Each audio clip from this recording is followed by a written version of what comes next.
Welcome, everyone. I'm Ed Gulick, and I am deeply committed to Billings and creating a bright, vibrant future for it. This is the little patch of earth on which I take great responsibility.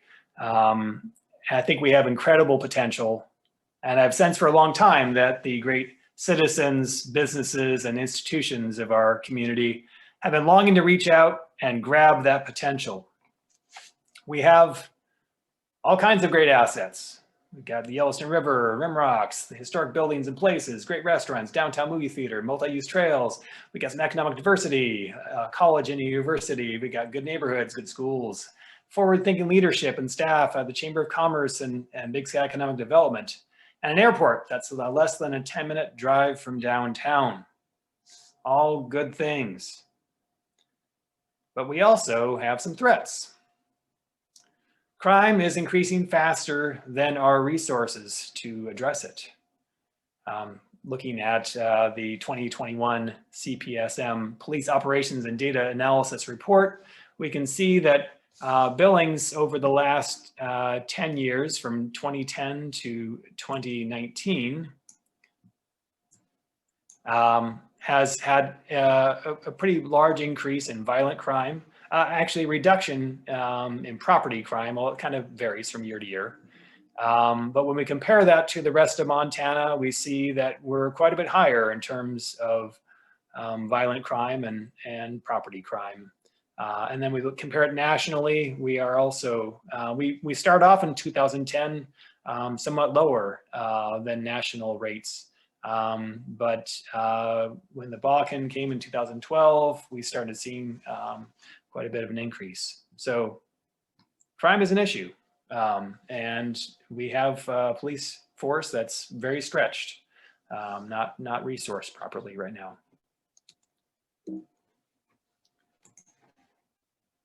Another challenge we face: parks, trails, and other amenities are underdeveloped. We have some amazing trails here in Billings. I would say world class, but it's an unfinished network right now. There's lots of gaps in the system, so it's not really a network. And part of the reason is that we have not made much progress in the last 8 or so years. We've had a lot of the funding for the trail system comes from federal government, and we've seen a big decrease in the amount of federal funds dedicated to active transportation, and especially that stuff that we've gotten here in Billings. And this is information from the 2017 Billings Area Bikeways and Trails Master Plan update. And I should also mention, in terms of our parks, we do have a parks district now, but we haven't been, we're barely keeping up with our maintenance log. We aren't getting ahead with that either. Another threat we face in Billings is that we have difficulty attracting quality workforce. The 2018 State of the Workforce report showed that there are a lot of employers that don't have a lot of confidence in the workforce available here in Billings. And we also find that people have a lot of jobs that are not being filled within 3 months, especially in the more specialized areas. So these are all threats that we face in Billings. Kind of a common thread for them all is that we're not investing enough in public safety, parks and trails, and the other measures needed to attract a workforce. And we just don't have enough net revenue. If we're like a good business, we need to be investing in our community. And right now we don't have the resources or the willingness to invest in our community. So one of the root causes, I think, comes to our property tax revenue base. If we look at our community here, this is a map. We can see the Heights here in the upper right-hand corner, and the rest of Billings here, and Blue Creek, and right here, and whatnot. So the areas that are in green have $250,000 in tax revenue per year or less. and this is on a per acre basis. Then you have some areas that have somewhat more that are in yellow that are $1 million to $1.5 million dollars per acre. And then through orange and then red, quite a bit more. And if we zero in on downtown, we can also see that downtown does have a pretty big concentration of tax revenue for our community.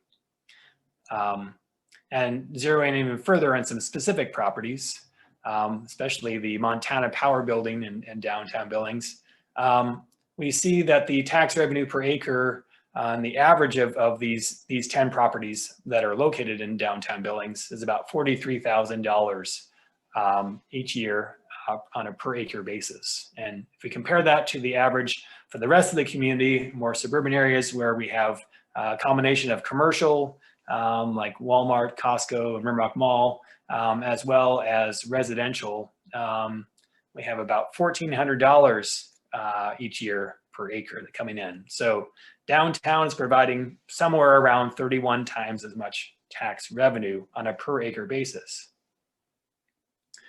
So if we look at the cost of services, it's distributed much more evenly. How evenly? I don't know. We need to have a cost of services study to know exactly.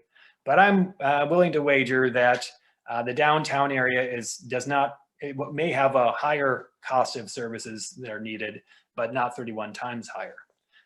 That's because our cost of services need to be distributed even more evenly. Like when we look at fire stations, they have to be distributed because of response time is an important function for them. So they need to be much more evenly distributed. And so lower density areas don't have as much tax base to support the fire stations more at the periphery. And if we move on to other services that our city provides, you know, the lower density areas just don't have as much tax base for the amount of pavement they have. There's a lot more pavement to plow, sweep, resurface, and stripe per unit of tax revenue. More streetlights and electricity usage, more linear feet of sewer and water pipes, more time to collect garbage and truck it to the landfill. So these lower density areas just mean we have less tax resources left over for public safety, parks, and trails. So I think maybe I should back up also, just that there's another thing that's important to mention. Some contributing factors we have. I think a majority of our city council doesn't really recognize these problems or know how to address them. So they try to address the budget shortfalls by micromanaging our already very capable city staff. And so many aspects of the community have been drifting laterally for some time. We're just not making forward progress. And voters are reluctant to pass mill levies and bonds for schools and city amenities and necessities because of distrust and because taxpayers are stretched, already servicing inefficient sprawl. We may have some capacity to increase our taxes, but there are definite limits. We're not going to be able to tax ourselves out of this growing problem. So in the absence of understanding the root cause or the solutions to it, our residents are hesitant to invest in our community. We need a plan. So in order to have a safe community with lower cost of living and a higher quality of life, I will work on these goals. One is a thriving downtown. Downtown is not only the cultural and governmental heart of the city, but also the economic engine that attracts the workforce of the future and generates a tax revenue surplus that benefits the whole community. However, downtown has been the golden goose that we've had on a starvation diet for decades. The heavy lifting is almost certainly going to come from private sector development, buildings like this mixed use one here. But to get that substantial private sector investment that funds public safety, parks and trails, we need to make strategic downtown infrastructure investments. For example, we need to reprioritize where we spend our transportation investments at the perimeter of the community and convert our downtown streets from one-way to two-way traffic with bike lanes and to attract vibrant mixed-use development. These are relatively small investments that promise a huge payback. Another goal is safe neighborhoods. The costs of crime are greater than the cost of funding good police and fire protection, and I would support bringing another public safety levy to voters to properly resource the police and fire departments for the immediate term. Additional funding most definitely must include more services for our fellow travelers with addiction and/or mental health challenges. The long-term solution for public safety funding, however, is downtown revitalization, that tax-based issue I was just talking about. We also need to be designing our streets and properties so they are more resistant to illegal activity. For example, we need more traffic calming measures in our neighborhoods to reduce speeding so that children can safely walk and bike to school. And we need them so that our adults can safely walk or bike to work or to shop. The third goal is excellent parks and trails. A city that works hard deserves and requires places to recreate that connect us to our city's greatest assets, the river and the rims. Our wonderful trail system has languished in a partially completed state for the past 10 years because federal support for active transportation has plummeted.